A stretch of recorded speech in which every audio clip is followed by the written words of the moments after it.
Hello, मेरा नाम आयुष श्रीवास्तव है। ये मेरा फर्स्ट अटेम्प्ट है और मैं IIT BHU से ग्रेजुएट हूँ इन मैकेनिकल इंजीनियरिंग और मेरा इंग्लिश मीडियम था। बेसिकली प्रीलिम्स के लिए मेरे को लगता है कि वाइड रीडिंग बेटर रहती है। जैसे हमें बोला जाता है कि stick to your sources, but prelims के लिए आप थोड़ा डाइवर्सिफाई कर सकते हो और डाइवर्सिफाई नहीं करना है तो गूगल करें। अगर ऐसा कर लेंगे तो आपके गैप्स फिल हो जाएंगे, क्योंकि बुक्स में गैप्स छूट जाते हैं और यूपीएससी वहीं से सवाल पूछ लेता है। बेसिकली PY की तो हर दिन देखना है कि बेसिकली यूपीएससी क्या पूछता है, तो तभी उससे आपकी तैयारी स्ट्रीमलाइन हो जाती है। किताबों में इतने फैक्ट्स हैं, जैसे हिस्ट्री की बुक में आप सारे पेजेस तो नहीं रट सकते हैं, तो कौन से चैप्टर ज़्यादा इंपॉर्टेंट है और बाकी चीज़ों पे भी फोकस करें, सिर्फ और सिर्फ यूपीएससी। फर्स्ट अटेम्प्ट में अगर कहा जाए तो देखिए सबसे ज़रूरी है सेल्फ स्टडी के लिए।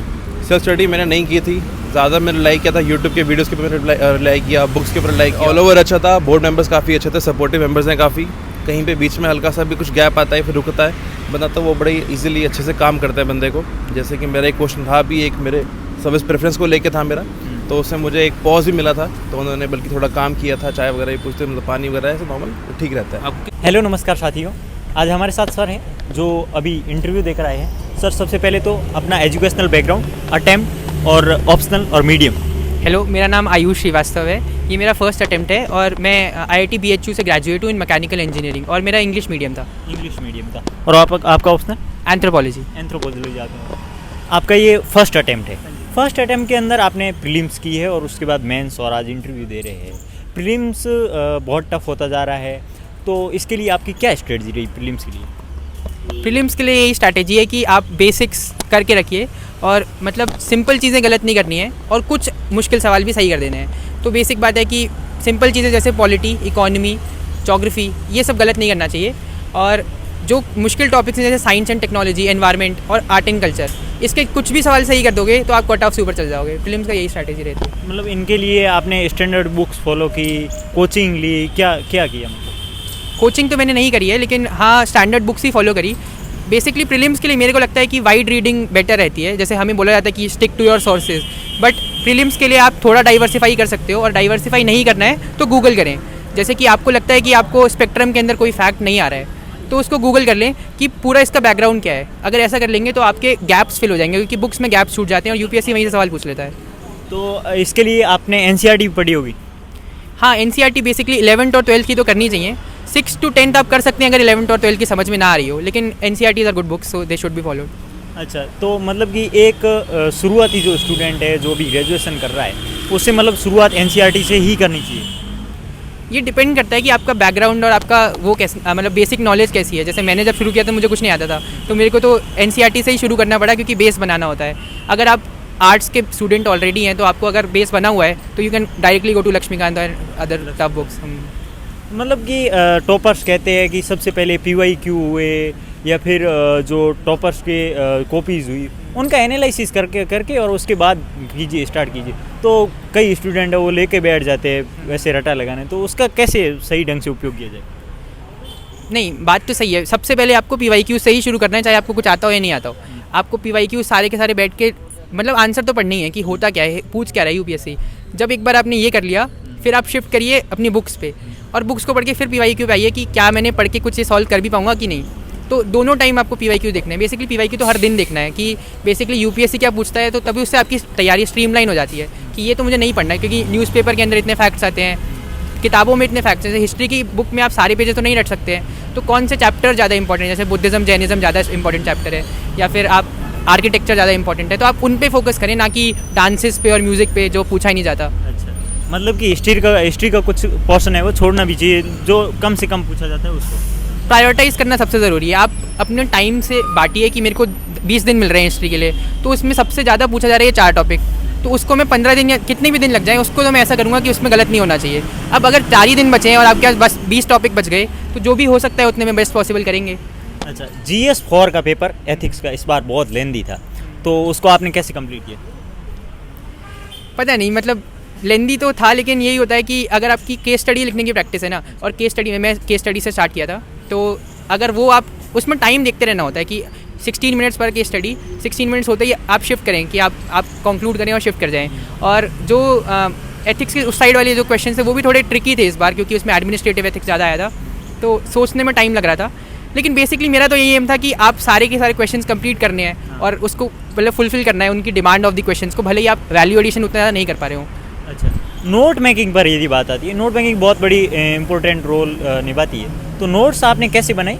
क्या आपने एनसीईआरटी के भी नोट्स बनाए या फिर आपने स्टैंडर्ड बुक्स के, और एक कंपाइल नोट्स कैसे बनाए? Short note. नोट मेकिंग में ये है कि ऑप्शनल के नोट्स बनाने चाहिए और बड़े नोट्स बनाने चाहिए। जीएस के लिए नोट्स बनाने की उतनी ज़रूरत मुझे नहीं लगती। जैसे कुछ बुक्स हैं, जैसे लक्ष्मीकांत, वो आपको पूरी पढ़नी है, स्पेक्ट्रम भी पूरी पढ़नी है। तो ऑल्दो मैंने इनके नोट्स बनाने की कोशिश करी थी और बनाए भी थे, वो मेरे को फेंकने ही पड़े क्योंकि उसका फ़ायदा नहीं होता। तो आपको नोट्स जिस चीज़ के बनाने हुए हैं कि अगर आप नितिन सिंघानिया पढ़ रहे हैं, उसमें कुछ ही चैप्टर इंपॉर्टेंट है, उसमें भी कुछ बातें इंपॉर्टेंट हैं, तो उसको आप एक पेज पे लिख लीजिए कि मैं बस इतना रिवाइज करके फिल्म देने चला जाऊँगा। बस इतने नोट्स बनाएं और ज़्यादा नोट्स की ज़रूरत होती नहीं है। मेंस के लिए नोट्स की ज़्यादा ज़रूरत पड़ती है, उसमें आपको आप वैल्यू एडिशन जो भी आपको मतलब सुप्रीम कोर्ट जजमेंट या कमिटीज़ कमीशन डालने हैं, तो उसके नोट्स बनाए हैं। सोशल मीडिया के द्वारा शासित है इस वर्तमान के समाज के अंदर है, जो मतलब कि अभी कई स्टूडेंट है वो इस सोशल मीडिया के इसके शिकार हो रहे हैं। इसमें आपने टाइम मैनेजमेंट कैसे किया? एक साल में ही कर लिया? देखिए, अगर करना होगा तो फिर आप सारी जगह से कट ऑफ हो जाइए और बेसिकली ऐसा समझना चाहिए कि एक साल के अंदर निकालना है, तो फिर आप उसी टाइप से पढ़ेंगे। अगर आप सोचेंगे कि इसमें और अटैम्प्ट्स लेने हैं तो फिर आप मतलब लैक्सिटी भी दिखा सकते हैं। तो मेरा तो ये मानना है कि आपको बहुत सीरियस होना चाहिए कि इसी अटैम्प्ट में निकालना है, तो फिर आपका आ जाएगा टाइम। आने वाले स्टूडेंट्स को क्या मैसेज है आपका? एस्पिरेंट। अभी तो मैं खुद ही एस्पिरेंट हूँ, तो मेरा तो कोई मैसेज ऐसा है नहीं। हाँ, लेकिन आपने प्री और मेंस तो निकला ही। हाँ, तो और अच्छे से पढ़ें और प्रायोरिटाइज़ करें चीज़ों को, और prioritize करना। टाइम मैनेजमेंट बहुत इंपॉर्टेंट है, और बाकी चीज़ों पे भी फोकस करें। सिर्फ और सिर्फ यूपीएससी ज़िंदगी नहीं है, तो थोड़ा टाइम और इधर उधर निकालें और लोगों दोस्तों से बात करें, बिल्कुल कट ऑफ ना हो जाए। यही मैसेज रहेगा। बहुत बहुत धन्यवाद सर, आपको अग्रिम शुभकामनाएं सिलेक्शन के। मेरा सेकंड अटैम्प्ट है ये, फर्स्ट टाइम मैंने मेंस दिया है इस साल। हाँ। ये फर्स्ट इंटरव्यू था आपका? फर्स्ट इंटरव्यू में मेरा ये वाला। सर, आपके फर्स्ट अटेम्प्ट ऐसी कौन सी गलतियाँ रह गई थी इसलिए आपको ये आपका सिलेक्शन नहीं हुआ उसमें? सो फर्स्ट अटैम्प्ट में अगर कहा जाए तो देखिए सबसे ज़रूरी है सेल्फ स्टडी के लिए। सेल्फ स्टडी मैंने नहीं की थी, ज़्यादा मैंने रिलाई किया था यूट्यूब के वीडियोज़ के ऊपर रिलाई किया, बुक्स के ऊपर रिलाई किया। जो नोट्स वगैरह थे वो खुद से नहीं बनाए मैंने। न्यूज़पेपर में काफ़ी हद तक चीज़ें थी जो मैंने मिस कर दी थी, करंट अफेयर्स काफ़ी हद तक मिस रहा था। लेकिन अगर देखा जाए तो लास्ट ईयर वाला स्टैटिक ज़्यादा था, तो बुक्स में से पढ़ना ज़रूरी था, जो कि मैंने नहीं, थोड़ा स्किप कर दिया था। तो वही चीज़ें मैंने कोशिश करी कि इस बार में अपने उसमें तैयारी में इनकलकेट कर सकूँगा। ऑल ओवर आज का इंटरव्यू आपका कैसा रहा था?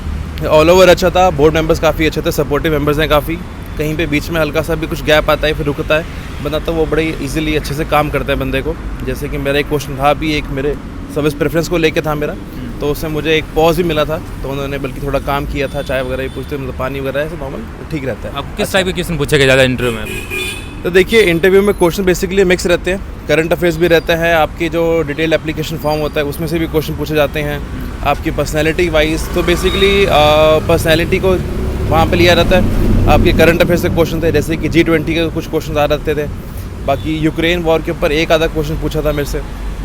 सोसाइटी के बारे में ज़्यादा क्वेश्चन पूछे गए थे, क्योंकि मेरा सोशोलॉजी बैकग्राउंड है, मेरा ऑप्शन मेरा सोशोलॉजी था, तो वहाँ से ज़्यादा क्वेश्चन पूछे गए थे मेरे से। सर, आपने तो ऑप्शनल सोशोलॉजी क्यों चूज़ किया था? सर, सोशोलॉजी बेसिकली एक तो स्कोरिंग सब्जेक्ट है ये सोशोलॉजी। पहले मेरा पॉलिटिकल साइंस था, तो उससे मेरी इतनी एक्सपेक्टेशन वगैरह नहीं थी, मुझे नहीं समझ आया था, क्योंकि थोड़ा सा थ्योरेटिकल ज़्यादा था वो। सोशोलॉजी भी थ्योरेटिकल है, बट हाँ, अगर आपको बेसिक नॉलेज है सोसाइटी के तो आप इजीली कवर कर सकते हैं उसको। सिलेबस भी छोटा है, शॉर्ट है, क्रिस्प है, अच्छा है वो। सर, आपने इंटरव्यू की तैयारी कहाँ से की थी? उसके लिए कुछ कोई मॉक दिया था? उसके कितना हेल्पफुल रहा था? मैंने एक्चुअली 5 मॉक दिए हैं, दृष्टि और विजन पे दिया था मैंने मॉक। तो चौहान सर के पैनल के अंदर में आया था, दृष्टि वाले के अंदर, विजन वाले के अंदर राजीव सर है एक, तो उनके पैनल के अंदर में था मैं। तो इन दोनों में मैंने मॉक दिए साथ। मॉक सर कितना हेल्पफुल रहता है? मॉक देना चाहिए या मॉक अगर देखिए, अगर फर्स्ट टाइम इंटरव्यू दे रहे हैं तो मॉक काफ़ी हेल्पफुल है, क्योंकि मॉक के थ्रू आपका थोड़ा सा कॉन्फिडेंस बिल्डिंग हो जाती है आपकी। आपको समझ आता है किस तरीके से बैठना है, उठना है, क्या आपकी बॉडी लैंग्वेज होनी चाहिए, क्या आंसर देने चाहिए, क्या आंसर नहीं देने चाहिए, डूज एंड डोंट्स आपको थोड़ा सा पता लग जाता है अगर फर्स्ट टाइम इंटरव्यू दे रहे हैं आप तो।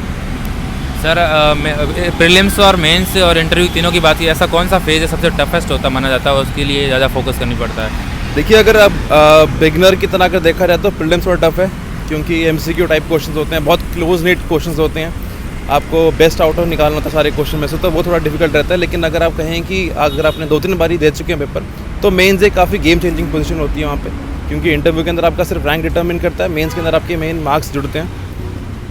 तो मेन अगर ध्यान दिया रहता है तो सबसे ज़्यादा मेंस के ऊपर देना चाहिए, उसी की तरह तैयारी कीजिए, और प्रीलिम्स तो अपना आप निकलता है वहाँ से। सर, हर एस्पिरेंट का एक क्वेश्चन रहता है कि करंट अफेयर्स कहाँ से पढ़ना चाहिए, न्यूज़पेपर उसके लिए इंपॉर्टेंट है, या कौन सी मैगजीन पढ़नी चाहिए? आपने कौन सी फॉलो की? सर देखिए, मैगजीन मेरी विजन की थी, करंट अफेयर्स के लिए, और मैंने रिलाई किया है न्यूज़पेपर के ऊपर, प्राइमरीली न्यूज़पेपर के ऊपर। विजन की मैगज़ीन थी मेरी, उसके अलावा तो बाकी सारी के सारा स्टैटिक कुछ है। न्यूज़पेपर में जो आता है राज्यसभा टीवी से फॉलो कर सकते हैं, और हाँ राज्यसभा टीवी वैसे काफ़ी हेल्पफुल रहता है। बाकी जो मैगज़ीन है योजना वगैरह की, आप वही पढ़ सकते हैं। सर तो पूरी जर्नी की बात की जाए तो आपने किसी कोचिंग की हेल्प ली, आप सेल्फ स्टडी की? कोचिंग एक्चुअली मैंने पहले विजन से लिया था, लेकिन बाद में जब मेरा सेकंड अटेम्प्ट है मैंने सारा सेल्फ स्टडी किया है। तो वो सारा कुछ मैंने तो सारे पहले नोट्स जो बने हुए थे उन्हीं को रिपब्लिश किया, उन्हीं को थोड़ा इंप्रूव करने की कोशिश की ताकि मैं और अच्छा परफॉर्म कर सकूँ। सर हर एस्पिरेंट पूछते थे कि जो एनसीईआरटी के नोट्स शॉर्ट नोट्स बनाने चाहिए या फिर किसी भी रेफरेंस बुक के शॉर्ट नोट्स कितनी हेल्पफुल रहती है लास्ट के दिनों में? सर नोट्स तो काफ़ी हेल्पफुल रहते हैं, क्योंकि अगर आप बुक पढ़ने के लिए बैठेंगे तो काफ़ी लंबी बुक होती है वो। अगर आप उसके अंदर मार्क करके भी पढ़ लेते हैं तो वो भी काफ़ी कम मतलब ज़्यादा कवर हो जाता है। तो नोट्स के अंदर क्या होता है कि आपको एक वेन डायग्राम टाइप बनाना होता है, फ्लो चार्ट बना के अगर आप उसको बनाते हैं नोट्स वगैरह एनसीईआरटी के किसी भी बुक के, तो वो काफ़ी हेल्पफुल रहते हैं। लास्ट टाइम पे काफ़ी हेल्पफुल रहते हैं। सर आप न्यू एस्पिरेंट को क्या मैसेज देना चाहते हैं, जो एस्पिरेंट अभी तैयारी करने की सोच रहे हैं उसको क्या मैसेज देना चाहते हैं? जो तैयारी करने का सोच रहे हैं उनके लिए यही है कि सेल्फ स्टडी कीजिए, ठीक है, शॉर्ट नोट्स बनाइए, फ्लो चार्ट के थ्रू नोट्स बनाइए, वो बेस्ट रहेगा। अगर ज़्यादा आप रिलाई करेंगे उसके ऊपर कोचिंग की के ऊपर, तो शायद आप इतना नहीं परफॉर्म कर पाएंगे जितना आप खुद से पढ़ के कर सकेंगे। ऑल दी बेस्ट सर, आपका इंटरव्यू बहुत अच्छा रहा।